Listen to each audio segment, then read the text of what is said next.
Yeah, so hi guys, welcome to my next lecture on world history. In this lecture, we will discuss the Bismarck's foreign policy and the seeds of World War One. Now, till now, what we have seen that till 1871, we have two main linguistic states of Germany and Italy coming into being. Okay, Germany and Italy coming into being. We know that the Germany it was helped by Prusia. Okay, it was the Prusia that laid the all the ground under Bismarck for the unification of German-speaking people, and formally they formed Germany.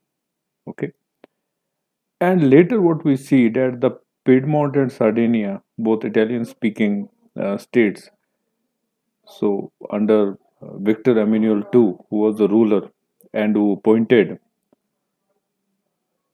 Victor Emmanuel II appointed Count Cavour as the prime minister and gave him the sole responsibility to unite the Italian speaking population. Now, what we see here is that till 1871, actually the thing to note here is that in 1806, it was a Napoleon who first laid the ground for the establishment of states based on the languages.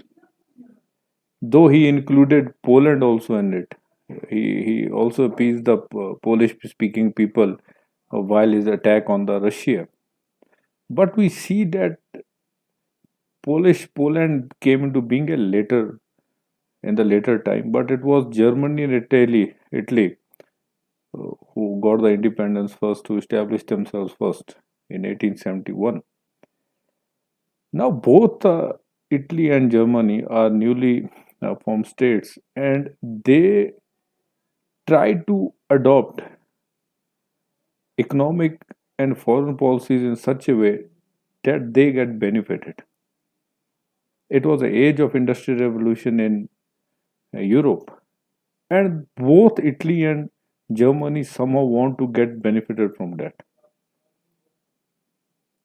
Whether it is court Count Cotter or Bismarck, both adopt such policies.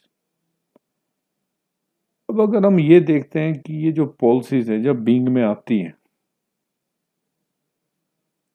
तो आप अपनी तरफ जो चाहते हैं कि चारों तरफ से आप जो है दोस्तों से गिरे हो, there is no dispute. Also हम एक और चीज देखते हैं कि कांग्रेस ऑफ वियना 1815 के बाद कहीं ना कहीं जो सब कंट्रीज चाह रही थी यूरोप में वो एक स्टेबिलिटी थी, एक स्टेबल गवर्नमेंट चाहते थे वो under monarchy between the states, वो पीस चाहते थे ताकि जो इकोनॉमिकल जो गेन चल रहा है इस टाइम पे, of course on the back of the colonies, वो चलता रहे ऐसे ही. इन 1871 वी सी कि बिस्मार्क जब फर्स्ट चांसलर बनते हैं जर्मनी के, तो वो दो चीजों का ध्यान रखते हैं. और अगर आप बिस्मार्क का रोल पढ़ेंगे इन पॉलिसीज में तो sometimes it is asked whether Bismarck was an invisible hand that caused world war one or not. Okay, तो इन पॉलिसीज का इतना ज्यादा रोल भी देखा गया काफी जगह पे. तो बिस्मार्क क्या करते हैं जब 1871 में चांसलर बनते हैं, तो 1878 में अगर आप देखेंगे 1878 में बिस्मार्क ये चाहते हैं कि मैं किसी तरीके से कुछ भी करके मैं अपीजमेंट शुरू कर दूं. और अपीजमेंट किसके साथ शुरू कर दूं? अपने नेबर्स के साथ. तो बिस्मार्क फर्स्ट पैक्ट करते हैं 1878 में, सीक्रेट पैक्ट होता है ऑफ कोर्स ऑस्ट्रिया के साथ. ऑस्ट्रिया के साथ. अब ये बात भी आप याद रखें कि बिस्मार्क जो थे ऐसा ही एक सीक्रेट पैक्ट उन्होंने फ्रांस के साथ किया था, नेपोलियन III के साथ.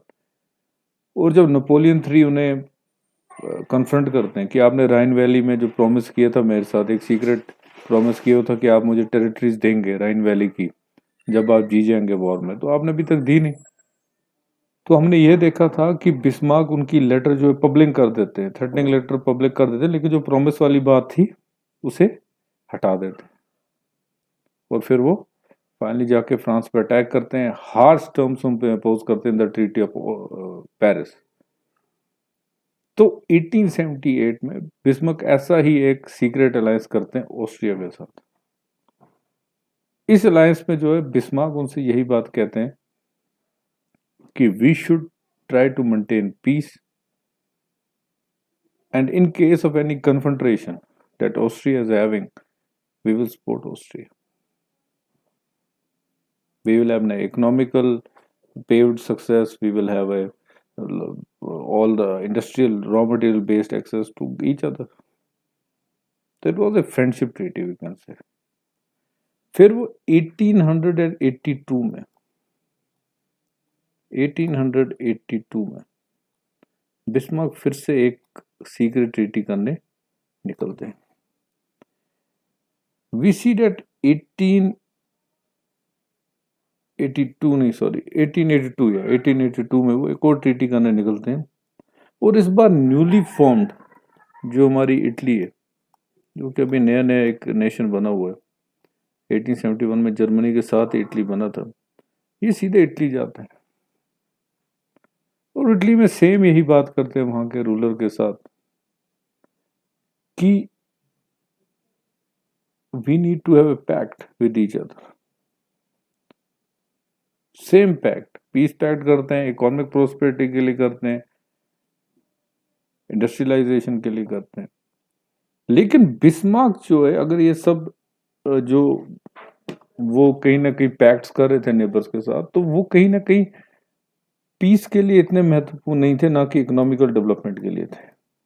अगर कोई वाइडर एंगल पे देखे तो ये जितने भी पैक्ट हो रहे थे, ये फ्रांस को आइसोलेट करने के लिए हो रहे थे। ओके, जर्मनी को पता था कि फ्रांस को जिस हिसाब से इसने हराया है, जो जो इसने उसके ऊपर ट्रीटीज में जो जो इस पे ओब्लिगेशंस लगाई हुई हैं, उसे फ्रांस जरूर चाहेगा कि नेबर्स के साथ वो भी थोड़ा अलायंस बनाने की कोशिश करेगा और कहीं जर्मनी के लिए बाद में जाके खतरा ना बन जाए। ओके, 1887 में जर्मनी के चांसलर बिस्मार्क फिर जाते हैं और रशिया के साथ पैक्ट करके आते हैं इन 1887 रशिया के साथ जाके पैक्ट करके आते हैं। अब जो रशिया के साथ जो ये पैक्ट करके आते हैं, ये फ्रेंडशिप पैक्ट होता है, एक अलायंस का पैक्ट होता है, लेकिन ये 3 साल के बाद जो होता है रिन्यू करना होता है। ये कंडीशन रखते हैं कि हर 3 साल के बाद हम इसे रिन्यू करेंगे। सो अगर आप देखेंगे पैक्ट्स का ईयर्स देखेंगे तो 1878 first pact with Austria, 1882 first pact with Italy, 1887 first pact with Russia. अब ना आप इसमें कहीं ब्रिटेन देखेंगे और ना आप इसमें फ्रांस देखेंगे। अब फ्रांस के साथ ये पैक्ट क्यों नहीं करते? क्योंकि फ्रांस को ऑफ कोर्स आइसोलेट करना चाहते थे। जर्मनी अब जिस रास्ते पे निकला था वो था कि आइसोलेशन ऑफ फ्रांस, ताकि इकोनॉमिकली ये कभी वेलबींग ना हो पाए। लेकिन एक बड़ा जो नेशन, जो सुप्रीम नेशन था, जो इन्होंने रशिया ने इन पैक्ट्स में छोड़ा हुआ था, वो था ब्रिटेन। ब्रिटेन के साथ इन्होंने कोई भी पैक्ट नहीं किया था। अब क्वेश्चन ये अराइज होता है कि बिस्मार्क अगर अपनी डिप्लोमेसी बहुत अच्छी तरीके से चला रहे हैं, आपका फ्रांस के साथ, फ्रांस को आइसोलेशन के लिए आपने ऑस्ट्रिया के साथ अलायंस किया, आपने इटली के साथ किया, आपने रशिया के साथ किया, तो आप ब्रिटेन के साथ क्यों नहीं कर रहे? तो ब्रिटेन के साथ जो है फ्रांस ने जो जर्मनी ने पैक्ट इसलिए नहीं किया था क्योंकि फ्रैंको ब्रिटिश वॉर्स, फ्रांस और ब्रिटेन ऑलरेडी बिटर एनिमीज थे। उनका पास आना according to Bismarck was very unlikely.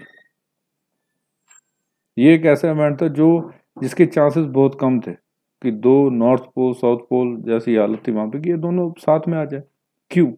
क्योंकि इनके पहले ही बहुत ज्यादा वॉर्स हो चुकी थी। दूसरी बात, जितनी भी वर्ल्ड में टेरिटरीज हैं टेरिटरीज के लिए ये ऑलरेडी लड़ाई कर रहे थे, चाहे वो एशिया हो चाहे वो अफ्रीका हो, वहां पे टेरिटरीज के लिए। तो इनका साथ आना अनलाइकली है। और अगर तीन बड़े सुप्रीम नेशंस बिग फोर में से, क्वाड्रुपल में से दो, क्वाड्रुपल अलायंस में से दो आपके साथ है, एक दो बाकी के जो बचे वो बिटर एनिमीज है, तो कहीं ना कहीं आप सेफ साइड में हैं। तो ये बिस्मार्क ने सोचा था। ओके, सो अब हम देखते हैं होता क्या है आगे। Okay, so Otto von Bismarck, chancellor of Germany, 1871 to 1890। अब यहाँ पे आप ये डेट याद रखिए, 1871 टू 1890, क्योंकि जितनी भी पॉलिसीज यहाँ पे बनती हैं वो इसी टेन्योर में बनेंगी। 1890 में भी ये ऑफिस छोड़ते हैं तो ये कोई डेथ की वजह से नहीं छोड़ते हैं, बहुत पॉपुलर लीडर थे, इन्हें हटाया भी नहीं जा सकता था, डेथ भी नहीं हुई थी, इन्हें रिजाइन देना पड़ा। It was due to resignation. अब रिजाइन देना क्यों पड़ा वो भी हम देखते हैं, लेकिन पहले हम इनकी पॉलिसी समझ लेते हैं। He wanted economic prosperity of Germany and peace with other Europe, mainly to isolate France diplomatically. Okay, so इसके बाद इनके हम तीन पैक्ट्स पढ़ते हैं। पहला ऑस्ट्रिया 1878, फिर 5 साल के बाद 1882 इटली के साथ, फिर 1887 रशिया के साथ। लेकिन रशिया का जो ये पैक्ट था, ये इनको रिन्यू करना था हर 3 साल के बाद, यानी इसका रिन्यूअल कब होगा? 1819। ओके, अब जब बिस्मार्क इतनी पॉलिसी चला रहे थे, इतना कुछ सोच रहे थे, तो तभी आपके जर्मनी में जो किंग थे वो भी चेंज हुए। ओके, अब वो नए किंग क्या है, उन्हें क्या प्रॉब्लम थी वो हम देखते हैं। लेकिन एक डायरेक्ट क्वेश्चन आपसे पूछा जा सकता है, why Bismarck didn't sign any alliance with Britain? तो इसके लिए जो हिस्टोरियंस है वो दो मेन रीजंस देते हैं। पहला, he knew France and Britain are bitter enemies and that they will never form a threatening alliance. इन दोनों की आपस में पहले ही बहुत ज्यादा लड़ाई लग चुकी है, whether it's for colonies, whether it's for superiority in Europe. तो ये they are like north pole and south pole, जैसे मैंने कहा था, they are very unlikely to form an alliance. Okay, अब दूसरी बात जो ब्रिटेन के साथ, अब फ्रांस के साथ तो चले बना नहीं सकते, लेकिन ब्रिटेन के साथ जो दूसरी वजह थी वो ये थे कि बिस्मार्क की ये पॉलिसी थी कि जो जर्मन गुड्स बन रहे हैं वो इन कंपटीशन यूरोप के मार्केट में और वर्ल्ड के मार्केट में जाए, in competition of Britain market, Britain goods. अगर ये अलायंस कर लेते हैं जैसे ऑस्ट्रिया के साथ इन्होंने किया या इटली के साथ इन्होंने किया, तो मैंने आपको ये बताया कि वहां पे इकोनॉमिक पॉइंट था कि कहीं ना कहीं हम आपके गुड्स को टैक्सेशन देंगे, रिबेट्स देंगे। लेकिन ये ब्रिटेन के साथ नहीं कर सकते थे। क्यों? क्योंकि दोनों पैरेलल चल रहे हैं, Britain goods and German goods, way parallel in market, running parallel in market at that time. अगर कोई भी आप ट्रीटी करते हैं जिससे ये दोनों आपस में शेयरिंग इनकी बढ़ जाए तो वो इकोनॉमिक लॉस होगा। ओके, बिस्मार्क को जो है आयरन चांसलर भी बोला जाता था। अब बिस्मार्क जो है, दूसरी चीज उनको ये समझ आ गई थी कि अगर मैंने ब्रिटेन से compete करना है तो मेरे को जो करना है वो ये है कि मेरे को अपनी आर्मी और अपनी नेवी को सुप्रीम बनाना होगा। 1861 और 1865 में हमने ये देखा कि ब्रिटेन की नेवी बहुत ज्यादा सुप्रीम हो चुकी, नेवल सुप्रीम वॉज ब्रिटेन। अब बिस्मार्क ऑफ कोर्स यही चाहता था कि मैं भी किसी तरीके से इनकी मिलिट्री को, अगर इकोनॉमिकली मैं एक तरफ से इनको मैच कर रहा हूं तो कहीं ना कहीं मैं मिलिट्रीली भी इनको मैच करूं। तो बिस्मार्क क्या करते हैं, बिस्मार्क जो एक्सपेंडिचर है आपकी नेवी पर और आर्मी पर उसे कई टाइम्स इंक्रीज कर देते हैं। नेवी के लिए ये एक अलग से रास्ता देखते हैं प्रॉस्पेरिटी का, वो रास्ता है you boats, formation of you boats. ये ज्यादा ध्यान अब सबमरीन्स पे देते हैं, ये ज्यादा ध्यान अब टॉर्पेडोज पे देते हैं कि जो बड़े बड़े जो उनकी वॉरशिप्स हैं उनको सिंक कर सके और दुश्मन को पता भी ना लगे। ऑल्सो जो यू बोट्स थी यानी जो सबमरीन्स थी, वो इन्हें कहीं ना कहीं एक एडवांटेजियस पोजीशन में डाल देती। ओके, सो ये ऐसे कर रहे थे। अब ये बात हो चुकी थी, कहीं ना कहीं ब्रिटेन जब ये अलायंस बन रहे तो ब्रिटेन कहीं ना कहीं थ्रेटन्ड हो रहा था, फ्रांस तो ऑलरेडी थ्रेटन्ड हो रहा था। तो दोनों के जो लीडर्स हैं उनके बीच में कम्युनिकेशन शुरू होती। अब उनकी कंडीशन भी ऐसी थी कि वो अलायंस ऑफ फ्रेंडशिप तो बना नहीं सकते थे, तो उनके पास जो रास्ता बचता था वो था एक कॉर्डियल अलायंस का। Cordial alliance is like acquaintance alliance, like two people working together, they are not good friends, but if he while working, if he needs any help, this acquaintance can help him anytime. Okay, so ये चीज की ओर इनका ध्यान जा रहा था, and they wanted the treaty in such a way that both the nation overcome this German's triad. जो Germany triad बना रहा था ऑस्ट्रिया, इटली और रशिया के साथ जर्मनी, तो कहीं ना कहीं उसको ये ओवरकम कर पाए। अगर वो इन्हें बाईपास करने के लिए ऑस्ट्रिया, इटली और रशिया के साथ जर्मनी अलायंस पे अलायंस बनाता जा रहा था, तो फ्रांस और ब्रिटेन भी कहीं ना कहीं आपस में एक्वेंटेंस, एक कॉर्डियल रिलेशनशिप में आ गए थे। उन्हें कहा अगर हमें कोई डायरेक्टली दोस्त नहीं हम बन सकते, let's be acquaintance for a time, just to target this triangle जो ट्राइड इनकी स्टेट में बन रहा था। अब ये बिस्मार्क का ही दिमाग था, जो ये पॉलिसी थी, जो ट्राइड बना था, ये बिस्मार्क के से बहुत ज्यादा जो है प्रॉस्पेरिटी हुई। लेकिन अब 1888 में हुआ क्या? 1888 में केसर वाइलहेम टू जर्मनी के किंग बनते हैं। 1890 जैसे मैंने आपसे कहा था, 1887 में जो है जर्मनी के साथ जो है 1887 में आपकी जर्मनी के साथ फ्रेंडशिप अलायंस ट्रीटी होती, और 1890 तक उसकी अवधि थी, यानी 1891 में आपने उसको रिन्यू करना है। लेकिन केसर वाइलहेम जो थे ये चीज देख रहे थे कि बिस्मार्क जो है मिलिट्री पे बहुत ज्यादा खर्च कर, हमारे पास यू बोट्स बन चुकी हैं, तो केसर वाइलहेम ये कहते हैं कि हमें इकोनॉमिकल लॉसेस और एक हिसाब से दब दब के नहीं रहना है, we are now on the way to become a supreme power, तो हमें ये ट्रीटी नहीं करनी, हमें ये ट्रीटी नहीं करनी, रशिया के साथ रिन्यू नहीं करनी। बिस्मार्क बहुत समझाते हैं केसर वाइलहेम को, और ऐसा भी उसे कहते हैं कि this treaty is as important as survival of the Germany. लेकिन केसर वाइलहेम टू तो भी नहीं मानते। एज ए प्रोटेस्ट बिस्मार्क जो है वो रिजाइन कर देते हैं एज चांसलर 1891 में। अब केसर वाइलहेम कहीं ना कहीं अपना एक फेवरेट कापरीवी उसे चांसलर बनाते थे। 1891 में जब आपकी ट्रीटी रिन्यू नहीं होती है तो क्या होता है, तो कहीं ना कहीं रशिया सस्पिशियस हो जाता है कि शायद जर्मनी उस पर अटैक करने वाला।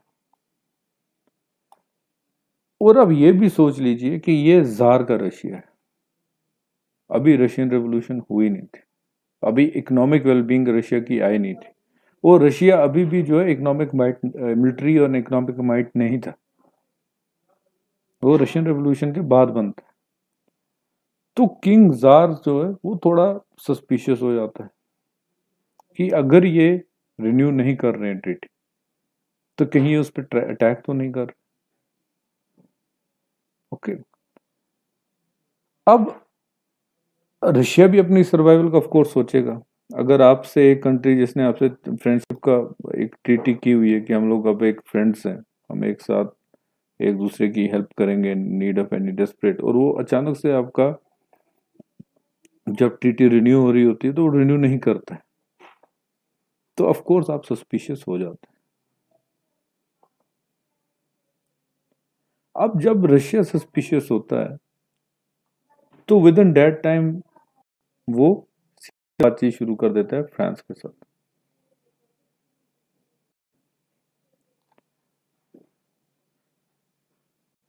ऐसा कहा जाता है कि रशिया का जो फॉरेन मिनिस्टर है वो ये चाहता था कि अगर ये लाइफ सेविंग जो शिप थी हमारे लिए यूरोप में एक सरवाइव करने के, अगर जर्मनी जा रहा है तो कहीं ना कहीं हम दूसरी शिप पकड़े। तो 1894 में वो एक फ्रांस के साथ सीक्रेट अलायंस कर देते, same secret alliance same terms जो जर्मनी के साथ हुई थी वही अब रशिया फ्रांस के साथ करता है।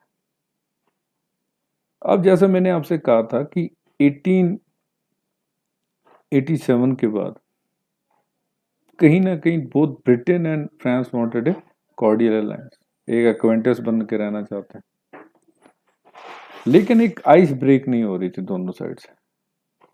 जरूरत दोनों को फील हो रही थी लेकिन दोनों के बीच में टर्म्स नहीं बन रही थी। लेकिन ये टर्म्स बनती है 1904 में, जब ब्रिटेन ये देखता है कि अब रशिया भी फ्रांस के साथ आ गया, तो कहीं ना कहीं ब्रिटेन और फ्रांस जो है आपस में कॉर्डियल अलायंस बनाते हैं जिसे एंटेटे कॉर्डियल कहते हैं।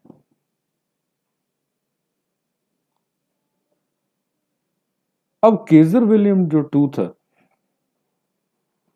उसके सामने एक हिसाब से क्वेश्चन मार्क आ गया, एक कंफ्यूजन आ गया कि बिस्मार्क तो इस थ्योरी पे चला था कि फ्रांस और जो ब्रिटेन है ये तो कभी दोस्त बन ही नहीं सकते,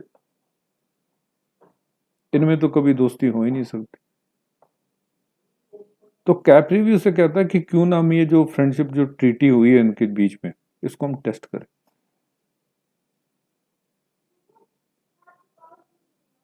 अब क्योंकि यूरोप के रीजन में आपकी अपनी इकोनॉमिकल स्टेबिलिटी चल रही है, आप कहीं ना कहीं इकोनॉमिकल वेलबींग के पाथ में, तो आप यहां पे तो चांस लेंगे नहीं, आप चांस लेते हैं अफ्रीका में जाके। अफ्रीका में क्या चांस लेते हैं आप एक इंडिपेंडेंट कंट्री के बीच में इंट्रूड करने का सोचते हैं। आप कंट्री भी वही चुनते हैं जिसके ऊपर जिसको कॉलोनी जो है आपकी फ्रांस बनाना चाहते थे, कंट्री थी मोरक्को।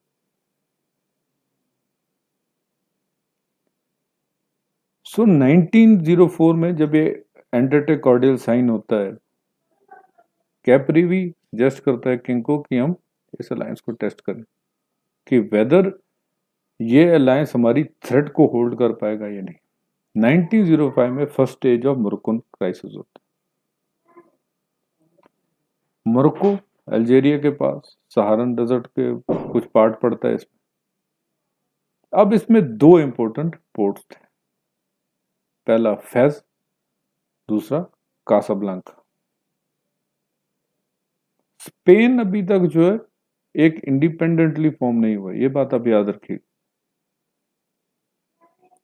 ओके, तो मोरक्को का ये मैप है, यहाँ से एक साइड से मेडिटेरियन सी टच करता है, दूसरी साइड से नॉर्थ अटलांटिक ओशन टच करता है। तो ये एक इंपॉर्टेंट पोर्ट सिटी, ऐसा कहा जा सकता है कि अगर एक कॉलोनी बनेगी तो आप दो साइड से ओशन से घिरे हुए, वो सामने आपके यूरोप पे, तो कहीं ना कहीं आप एक इंपॉर्टेंट कॉलोनियल बन सकते हैं। ओके, तो इसी दौरान में क्या होता है, जर्मनी मोरक्को की ओर बढ़ना शुरू कर देता है। ओके, अब हम देखते हैं कि सबसे पहले जो हुआ था वो था मोरक्को क्राइसिस फर्स्ट। थोड़ा उसकी ओर नजर डाल देते हैं कि मोरक्को क्राइसिस वन था क्या। ओके, 1905 में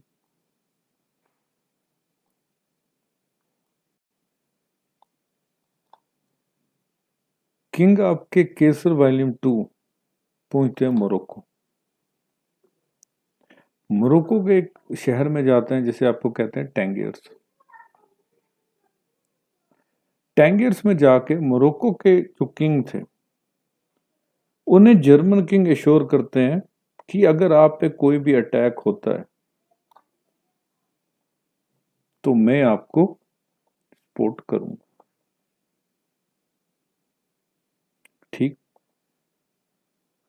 अब ये कंडीशन थी इनकी, ये कंडीशन वहां बन चुकी है। दूसरी कंडीशन वहां पर ये थी कि बोथ फ्रांस एंड ब्रिटेन बैठते हैं आपस में, एक मीटिंग होती है जहां पर वो ये कहते हैं कि जो इजिप्ट है उसके जितने अफेयर्स है वो ब्रिटेन देखे, और जो फ्रांस है वो वेस्टवर्ड स्टिल मोरक्को, वो अफेयर्स वो देखेगा। अब इस ट्रीटी में कहीं भी जर्मनी का नाम नहीं था, इसमें दो ही नेशंस का नाम था, ब्रिटेन और फ्रांस। ब्रिटेन इजिप्ट रख लेता है, वेस्टवर्ड्स का region up till Morocco France के पास जाता है। इसी डिक्लेरेशन में ब्रिटेन एक बात और डिक्लेयर कर देता है कि अगर फ्रांस पे कोई अटैक होता है तो वो उसका जो है जवाब ब्रिटेन देगा। 1906 में एक कॉन्फ्रेंस बुलाई जाती है। ओके, इस कॉन्फ्रेंस में जो आपके किंग विलियम भी आते हैं, विलियम टू भी आते हैं, जर्मन किंग भी आते हैं। ये कॉन्फ्रेंस स्पेन में होती है क्योंकि ब्रिटेन और रशिया और फ्रांस एक हिसाब से एक इनफॉर्मल अलायंस में थे, और इकोनॉमिकली ब्रिटेन जो है वो ज्यादा प्रॉस्परस था, ज्यादा टेरिटरीज उसके पास थी, तो कहीं ना कहीं वो इस कॉन्फ्रेंस को हैंडल कर रहा था, इसके अफेयर्स को हैंडल कर रहा था। इसी कॉन्फ्रेंस में ये फैसला आता है कि जो मोरक्को है वो उसकी अफेयर्स जो है फ्रांस देखे। यानी यहाँ पे 1906 की जो कॉन्फ्रेंस हुई स्पेन में, इसमें जो मोरक्को है वो फॉर्मली फ्रांस को दिया जाता है।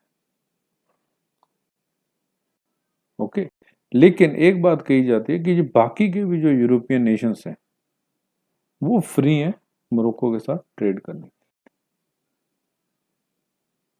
अब this was seen as the diplomatic defeat of Germany. Kaiser William खुद भी गए थे लेकिन उनके लिए एक डिप्लोमेटिक फेलियर था। ओके, 1907 में जो ये इनफॉर्मल अलायंस था ब्रिटेन का और रशिया का, ये फॉर्मल बन जाता है। कैसे फॉर्मल बनता है? जब दोनों नेशंस अपना डिस्प्यूट एशिया में एंड करने की ओर बढ़ते हैं। ओके, अफगानिस्तान और तिब्बत दोनों पे जहां पे रशिया की जो थी नजर थी, इसको ब्रिटिश अफेयर रिकॉग्नाइज किया जाता है। ओके, जो ईरान है उसको तीन हिस्सों में बांटा जाता है। ईरान को, जो इसका बिल्कुल नॉर्थ है वो रशिया को रिकॉग्नाइज किया जाता है, सेंटर जो है उसे बफर जोन बनाया जाता है, और बिल्कुल साउथ में जो ग्रेट ब्रिटेन को टेरिटरी दी जाती है। ओके, लेकिन रशिया को जो उसने इन्वेस्टमेंट की हुई है वो इकोनॉमिकल गेन्स भी वापस देने की बात यहाँ पर होती है। तो 1905 तक जो इनफॉर्मल चल रहा था वो फॉर्मल हो चुका है। तो अब दो अलायंस बन जाते हैं 1907 में, ट्रिपल एंटिटी, रशिया, फ्रांस और ग्रेट ब्रिटेन, और ट्रिपल अलायंस जर्मनी, ऑस्ट्रिया और इटली। ओके, अब 1911 में जो है मोरक्को क्राइसिस सेकंड पार्ट होता है, वो हम बाद में देखेंगे। पहले हम देख रहे हैं 1908 में एक इंपॉर्टेंट चीज होती है जिसे कहा जाता है बोस्नियन क्राइसिस। बोस्निया क्राइसिस 1908 में होता है। बोस्निया बाल्कन स्टेट है। अभी बाल्कन्स क्या होते हैं ये हम अभी देख, बाल्कन स्टेट जो पेनिनसुला में ऑफ कोर्स कौन कौन सी कंट्रीज में आती है वो सब हम अभी देख। ओके, तो ये जितनी कंट्रीज में सर्बिया, रोमानिया, रशिया, कंट्रीज कहा जाता है इन सब। Okay, they are surrounded by Red Sea. Okay, अब ये बाल्कन स्टेट्स आपकी Albania, Bosnia, Bulgaria, Croatia, Kosovo भी है इसमें, Montenegro, North Macedonia, Romania, Serbia और स्लोवेनिया।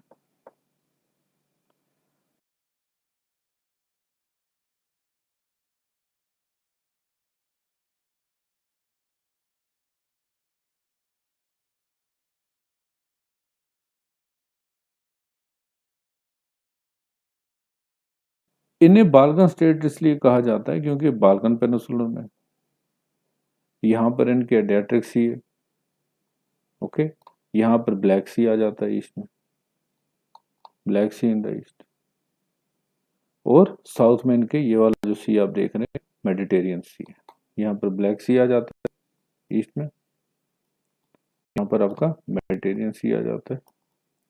मेडिटेरियन सी को एगियन सी भी कहा जाता है। अब जो क्वेश्चन में था इस वक्त वो था ये बोस्नी, 1906 जो बोस्नियन क्राइसिस हुआ वो यहाँ पर हुआ 1908, ओके। अब बोस्नियन क्राइसिस में हुआ क्या, ऑस्ट्रिया करते हैं बोस्निया को नहीं बताते जाते बिल्कुल, बोस्निया करता है ऑस्ट्रिया, ऑस्ट्रिया इसको कैप्चर कर लेता है। जो एथनिक पॉपुलेशन है वो है सेल्व्स, सेल्व्स जो एथनिक पीपल यहाँ के हैं उन्हें सेल्व्स कहा जाता है, SLAVS। सेल्व्स जो है वो रशियन एथनिक के साथ मिलते जुलते, ओके।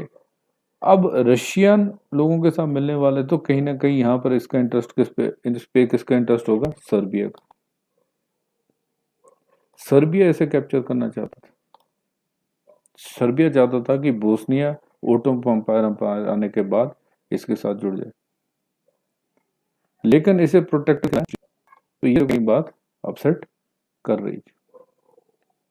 मैंने आपको यही बात कही कि 1916 तक इकोनॉमिक में एथनिसिटी शेयर करता है रशिया के साथ, रशिया को बोलता है मेरी हेल्प कर दो, आप एक ट्रिपल एंथते में हैं ब्रिटेन और फ्रांस के साथ,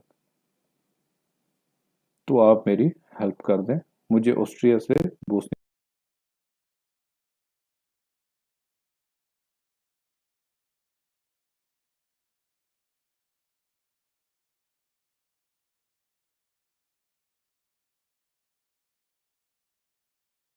को अलग करना और अपने साथ जोड़ना,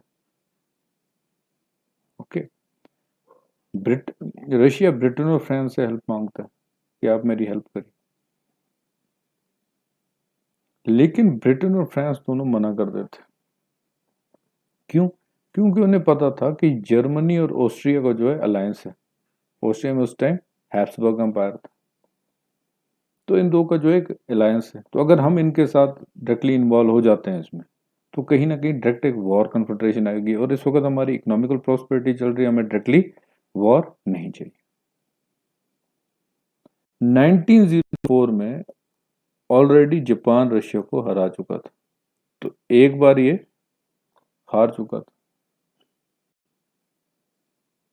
1908 की सर्बिया ने इसे हेल्प के लिए कहा और ये हेल्प नहीं कर पाए, तो ये डबल ह्यूमिलेशन थी रशिया के लिए, ओके। लेकिन हेल्प ना आने के बाद भी रशिया ये इंडेजर कर देता है दोनों को, ये सिग्नल भेज देता है ब्रिटेन और फ्रांस को कि ऑस्ट्रिया बाल्कन में, बाल्कन रीजन में डिस्टर्बेंस करेगा, और सर्बिया जो है वो राइवल बन जाता है ऑस्ट्रिया का। यहां से जो राइवलरी शुरू हुई, ये जो सर्बिया और ऑस्ट्रिया की जो राइवलरी शुरू हुई, यही बाद में एक इमीडिएट कॉज बनता है आपकी वर्ल्ड वॉर का वन का। अब जो बोस्नियन क्राइसिस ये चलते हैं, इसमें हम ये देखते हैं कि दो बिटर एनिमीज का बर्थ होता है, एक सर्बिया और दूसरा ऑस्ट्रिया। अब ये बिटर एनिमीज थे, इनसे वॉर कैसे होती है, बीच में काफ़ी इवेंट्स भी है बोस्नियन क्राइसिस से लेके अभी 1914 तक, जब तक मेन एक इंटरमीडिएट कॉज होता है, इमीडिएट कॉज होता है, लेकिन उससे पहले काफ़ी इवेंट्स भी है। होता ऐसा है कि आपके बोस्नियन क्राइसिस के बाद दो एनिमीज बनते हैं, एक ऑस्ट्रिया और एक सर्बिया। सर्बिया जो आपके बोस्निया को अपने साथ मिलाना चाहता था, क्योंकि due to the ethnicity of the people, जो कि स्लाव्स थे। और ऑस्ट्रिया जो कि प्रोटेक्टोरेट बनता है बोस्निया का। 1940 में बोस्निया के कैपिटल सराजीवो में ऑस्ट्रियन के जो आर्क प्रिंस मतलब आर्क ड्यूक थे, जो प्रिंस इन लाइन थे जिन्हें नेक्स्ट किंग बनना था, फर्डिनेंड जाते हैं। अब सर्बिया में जो है अंडरग्राउंड मूवमेंट शुरू हो जाती है to unite Bosnia with them. उस मूवमेंट के जो अंडरग्राउंड वर्कर्स, उन्हें ब्लैक शर्ट्स कहा जाता है। ब्लैक शर्ट्स जो है इस ऑस्ट्रियन प्रिंस को फर्डिनेंड का असैसिनेशन कर देते हैं।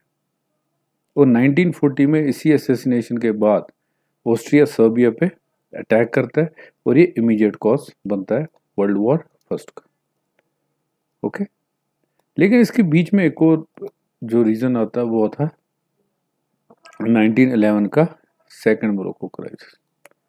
फर्स्ट मोरक्कन क्राइसिस हमने देखा कहीं ना कहीं शांत हो जाता है। जर्मनी को एक स्ट्रिप दी जाती है टेरिटरीज की, जैसे कि फ्रेंच कहा जाता है, फ्रेंच कॉलोनीज दी जाती है। उन्हें कहा जाता है कि आप इसे रखिए, और मोरक्को जो है पूरे को पूरा फ्रांस को दिया जाता है। लेकिन 1911 में क्या होता है, जो ये फिज है, जो फिज था जिसको मैंने आपको दिखाया हुआ था, फिर से मैं आपको दिखा देता हूँ, ये फिज। तो मोरक्को के इस एरिया में जो है फ्रांस अपनी आर्मी उतार देते हैं, क्योंकि फ्रांस कह रहा था कि यहाँ पे जो है किंग को ओवरथ्रो करने के लिए रिवॉल्ट हो रही थी। जर्मनी इसे as a attack on Morocco देखता है, और उसे ये याद आ जाता है कि 1905 में उसके किंग ने जो है इनके साथ ट्रीटी की थी, जिसमें इस पे फ्रेंडशिप ट्रीटी की थी, जिसमें इससे ये कहा गया था कि अगर आप पे कोई अटैक होता है तो हम उन पे अटैक कर देंगे। तो फ्रांस जाके यहाँ पे अगादीर को, जो कि एक पोर्ट है, उसे कैप्चर कर लेते हैं। ओके, अब इससे क्या होता है, होता ये कि जब जर्मनी अगादीर को कैप्चर कर लेता है, अगादीर से ब्रिटेन के काफी ज्यादा जो ट्रेड्स जारी होते हैं, तो ब्रिटिश को ये लगता है कि आज अगर ये अगादीर कैप्चर हुआ है तो आगे जाके जो उसके ट्रेड रूट पे जो है फर्क पड़ेगा, उस पर अटैक हो सकता है। जर्मनी मांग करता है कि फ्रांस जो है फिर से निकल जाए। ओके, लेकिन अब होता ये कि ब्रिटेन एक ट्रीटी ऑफ लंदन साइन करता है। ब्रिटेन एक ट्रीटी ऑफ लंदन साइन करता है। इस ट्रीटी ऑफ लंदन में होता क्या है, इस ट्रीटी ऑफ लंदन में यह होता है कि जो मोरक्को है वो फ्रांस को दिया जाता है, और उसके बदले में जर्मनी को जो है कुछ टेरिटरीज दी जाती है अफ्रीका में। इसे जर्मनी जो है इनएडिक्वेट बोलता है, लेकिन क्योंकि यूरोपियन प्रेशर ही ऐसा बन जाता है कि उसे मानना पड़ता है। ओके, तो ये सेकंड मोरक्को क्राइसिस था। अब यहाँ पे ये फैसला होता है कि जो फ्रांस है इसका पूरे के पूरे मोरक्को पे हक है। ओके, तो वो बात यहाँ पे आ जाती है जो पहले बात की गई थी कि यहाँ पे बाकी भी फ्री है टू ट्रेड, वो खत्म की जाती है। ओके, सो अब जो बाल्कन एरिया की हम बात कर रहे थे, बाल्कन पेनिनसुला में जो कंट्रीज थी, उधर कंडीशन थोड़ी सी चेंज हो जाती है। मैंने आपसे कहा था कि बाल्कन स्टेट्स के मैक्सिमम पार्ट पे ओटोमन अंपायर का रूल था,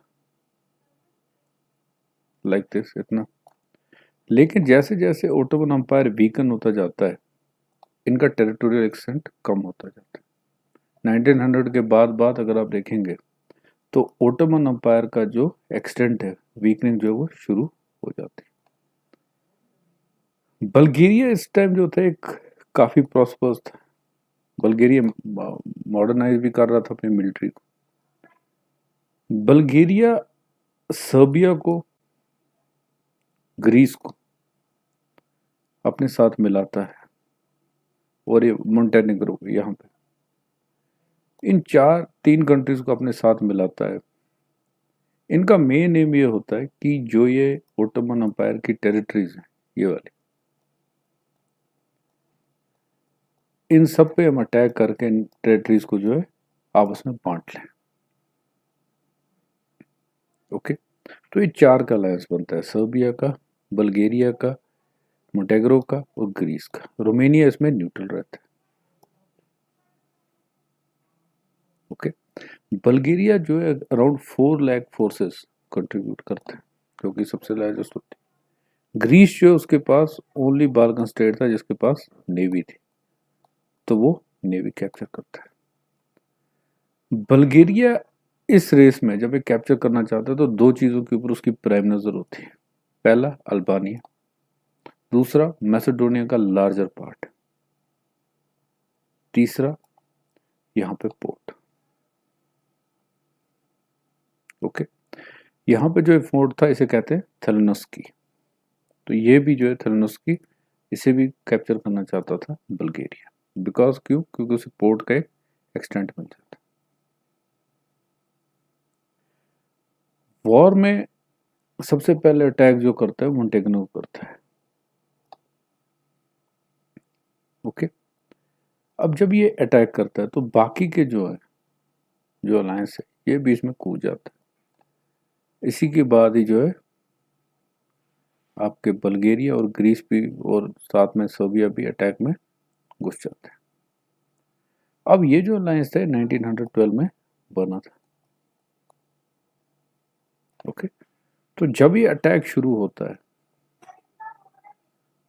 जब ये अटैक शुरू होता है तो मैंने आपसे कहा कि मोंटेग्नो के अटैक के बाद अटैक शुरू हो जाता है।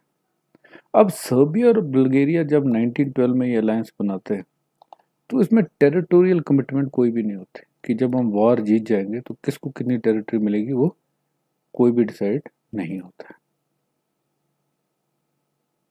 ग्रीस और बुल्गारिया के बीच में भी कोई ऐसा एक्सटेंट नहीं होता, कोई कमिटमेंट नहीं होती। अब होता है कि जैसे ही अटैक होता जाता है तो बल्गेरिया जो है एडिनोपल, यहाँ पे जो कि क्रिस्टनडोम, जो पहले बैरनजाइंटाइन एम्पायर था, उसका एक इंपॉर्टेंट टाउन था, इसको कैप्चर कर लेते हैं। तो क्रिश्चियन वर्ल्ड को वापस रिवाइव करने के लिए एक स्टेप पहला ये कर लेते हैं। ओके, सो एडिनोपल को कैप्चर करके अब बल्गेरिया जो है आगे बढ़ के कॉन्स्टेंटिनोपल को अटैक करना चाहता है, जो कि मॉडर्न डे टर्की है। लेकिन ओटोमन अम्पायर पूरी की पूरी जो आर्मी अपनी वो यहाँ पे खड़ी कर देता है ताकि कॉन्स्टेंटिनोपल को सेव कर दें। लेकिन ओटोमन अम्पायर का जो निगेटिविटी थी इनकी आर्मी, वो पहले से ही हो गई थी, क्योंकि 1911 में ये पहले ही लीबिया हार चुके थे इटली से। तो इसलिए ये आर्मी जो थी पहले ही निगेटिव में चल रही थी। ओके, लेकिन ये एंड तक इसे कॉन्स्टेंटिनोपल को होल्ड कर लेते हैं। अब कंडीशन क्या बनती है जैसे जैसे वॉर खत्म हो जाती है? एक चीज इस वॉर में नजर जो याद रखने की वो ये भी है कि बोथ जर्मनी एंड ब्रिटेन इसमें इंटरफेयर नहीं करते, जो कि दो सुप्रीम पावर थे, दोनों के दोनों इसमें इंटरफेयर नहीं करते। अब एक्सीडेंट ये बनता है कि अल्बानिया पहले ही बल्गेरिया मांगता था, थेलोनस्की जो कि एक पोर्ट सिटी थी वो भी आपका बल्गेरिया को चाहिए था, और मैसेडोनिया का मैक्सिमम पोर्शन इसे चाहिए था। लेकिन सर्बिया जब अटैक करता है ओटोमन अम्पायर पे तो देखते ही देखते उस ज्यादा पार्ट जो मैसेडोनिया का कैप्चर कर जाता है। ग्रीस जब नेवी अटैक करती है तो थेलोनस्की जो है वो कैप्चर कर लेती है। अब जब वॉर खत्म होती है तो सर्बिया जिस एरिया पे है वहीं पर स्टैंड स्टिल हो जाता है, और बल्गेरिया के पास खाली छोटा सा एक हिस्सा रह जाता है मैसेडोनिया का। थेलोनस्की उसके हाथ से निकल चुका था। अब अल्बानिया पे जो उसकी नज़र थी, अल्बानिया भी ये कहता है कि मुझे इंडिपेंडेंस चाहिए।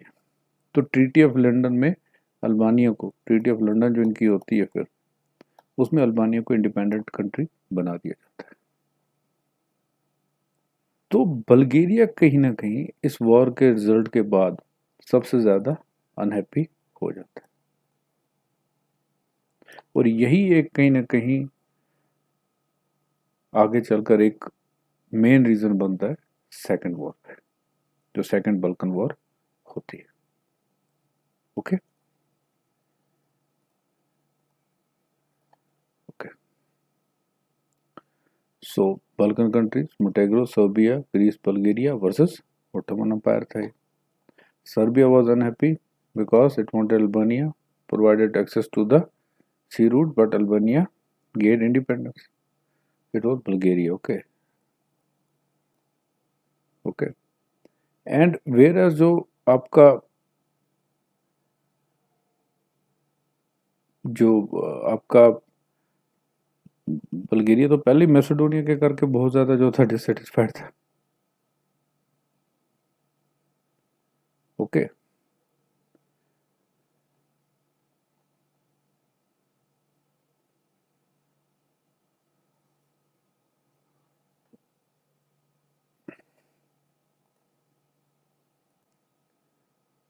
अब बल्गेरिया जो है जिसकी सबसे ज्यादा कंट्रीब्यूशन है इस पूरे अलायंस में, उसकी नज़र दो जगहों पे होती है। एक यहाँ पे थेलोनोस्की का पोर्ट और दूसरा मैक्सिमम मैसेडोनिया का रीजन।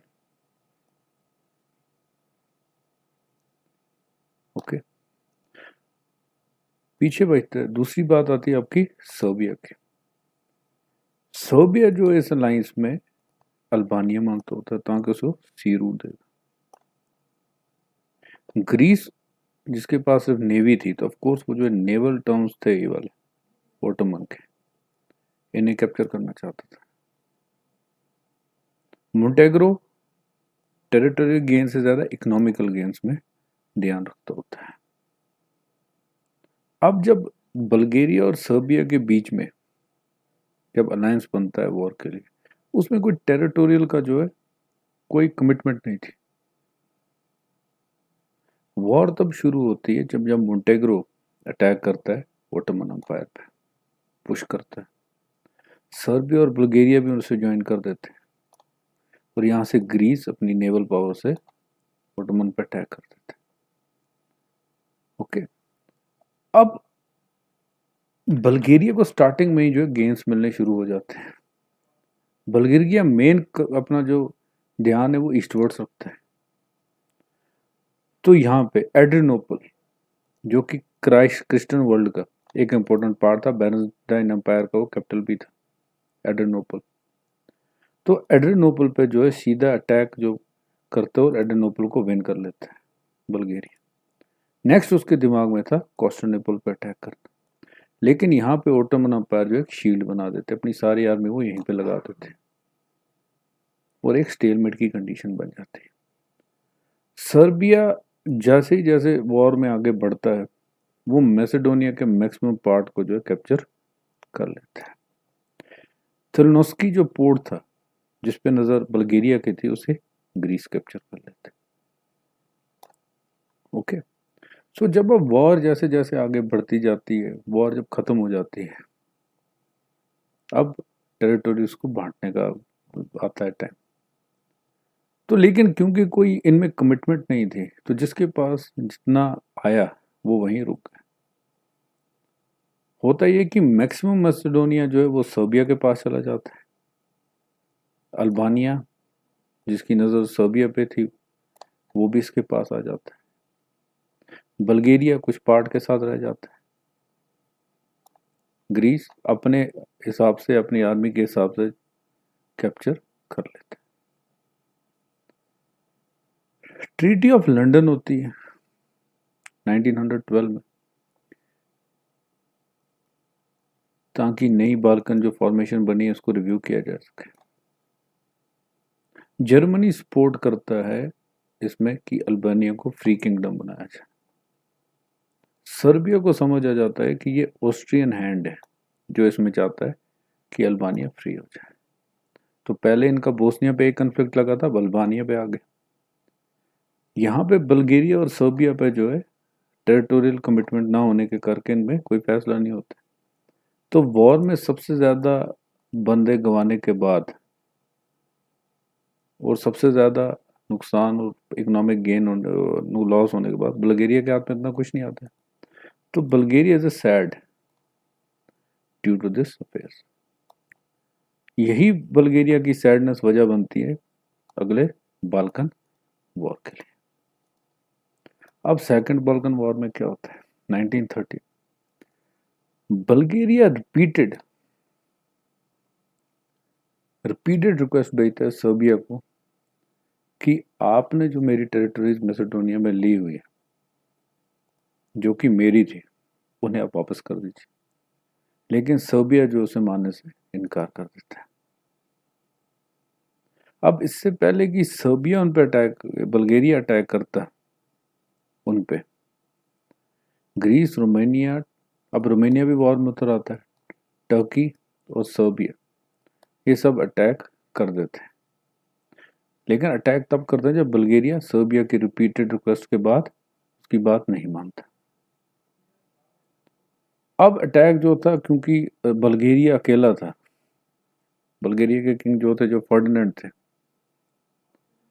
उनका एक ड्रीम था कि मैं इस पूरे रीजन को कैप्चर करके एक ग्रेटर बल्गेरिया बनाऊं, एक ग्रेटर बल्गेरिया बनाऊं। लेकिन ऐसा होता नहीं। ओके, वो यहाँ से कॉन्स्टेंटिनोपल को भी अटैक करना चाहते हैं, कैप्चर करना चाहते हैं, वो भी नहीं होता। जैसे मैंने आपसे कहा था कि शील्ड बन चुकी थी। ठीक, अब रोमेनिया जो है न्यूट्रल नहीं रहता है, वो भी बल्गेरिया के इस लूट में, भले ही बल्गेरिया का एक्सटेंट बढ़ जाता है, लेकिन बल्गेरिया जो, जैसे मैंने आपसे कहा था कि मैसेडोनिया के मैक्सिमम पार्ट पे अटैक चाहता था, बल्गेरिया इतना चाहता था। अब अल्बानिया जो था वो भी सेपरेट किंगडम बन चुकी थी। तो बल्गेरिया अटैक करता है सर्बिया पे, इतने में बाकी के जितने अलायंसेस है यही देख के वो इस पे अटैक कर रहे थे। यहाँ से ओटोमन एम्पायर भी इस पे अटैक कर रहे थे। अब होता क्या है इस अटैक के बाद? इस अटैक के बाद ये होता है कि बल्गेरिया ने जितनी भी टेरिटरी जीती हुई थी फर्स्ट बल्कन वॉर में, वो सब की सब वो हार जाता है। ओके, ऑस्ट्रिया, जर्मनी उसे रिस्ट्रेन कर देता है कि आप अटैक ना करें। सर्बिया की हेल्प ब्रिटेन नहीं करता है। दो रिपीटेड रिक्वेस्ट होती है रशिया की, तो रशिया को दूसरा झटका लगता है। 1908 में पहला झटका लग चुका होता है।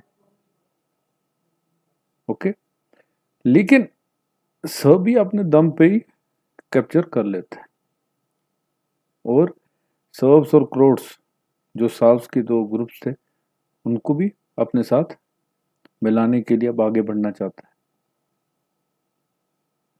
सर्बिया ये इसलिए करना चाहता था ताकि अगर ऑस्ट्रेलिया से वो साउथ किंगडम मिला लेता है, अगर वो यहाँ से साउथ का एरिया मिला लेता है, यहाँ से ये वाला एरिया, तो एक स्लोवाकिया बन जाएगा। ये उसका एम था। लेकिन अब इस वॉर के बाद, सेकंड बाल्कन वॉर के बाद, उसमें एक कंपटीशन आ चुका था। ओके, सो ये था सेकंड बाल्कन वॉर। ओके, अब होता ये है 1914, जैसे मैंने आपसे कहा था, बोस्निया में जाते हैं crown to be crown prince of Austria, वहाँ के कैपिटल साराजीवो में। उनका वहाँ पे असैसिनेशन हो जाता है, ब्लैक हैट्स उन्हें मारते हैं, सर्बिया एक्शन नहीं लेता है। ऑस्ट्रिया सर्बिया पे अटैक करता है, सपोर्टेड बाय जर्मनी, और अगस्त में कहीं जाके वर्ल्ड वॉर वन स्टार्ट हो जाती है। ओके, और बहुत रशिया एंड फ्रांस को, दोनों पे एक साथ जर्मनी वहां से अटैक कर देता है। ऑस्ट्रिया सर्बिया पे करता है, और Germany both Russia and France पे एक साथ अटैक कर देता है।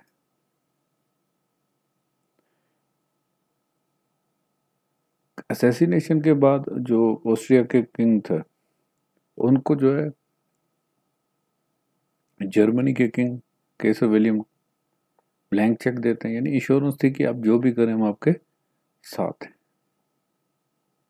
ओके, सो इसी से आपकी वर्ल्ड वॉर्स जो है वो शुरू हो जाती है। अब रशिया ने, मैंने जैसे आपसे कहा था कि अभी भी जो उसमें जो मिलिट्री कैपेसिटी थी वो इंक्रीज नहीं हुई थी, अभी भी वो बहुत ज़्यादा बैकफुट पे था मिलिट्री के हिसाब से। लेकिन रशिया तो भी अपनी सारी ट्रूप जो है वो सर्बिया की हेल्प के लिए भेज देता है, क्योंकि सर्बिया पे अब जॉइंट अटैक हो रहा था जर्मनी और ऑस्ट्रिया का। लेकिन जर्मनी सर्बिया को काउंटर करने के लिए एक और चीज करती है कि ओटोमन अंपायर यानी टर्की के साथ भी एक अलायंस बना लेती है। और इससे पहले कि रशिया और फ्रांस की जो फ्रेंडशिप ट्रीटी थी उसमें कुछ होता तो जर्मनी एट ए स्टेज दोनों को अटैक कर देते, फ्रांस पे भी और रशिया पे। ओके, एक मिनट।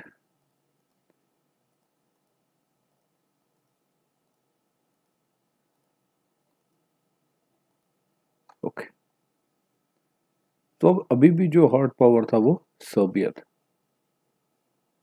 रशिया इसको सपोर्ट करना चाह रहा था, फ्रांस इसे सपोर्ट करना चाह रहा था। लेकिन ऑस्ट्रिया और जर्मनी की कंबाइंड आर्मी यहाँ पे अटैक कर चुकी थी और जर्मनी ने ओटोमन अम्पायर के साथ भी एक अलायंस बना लिया था।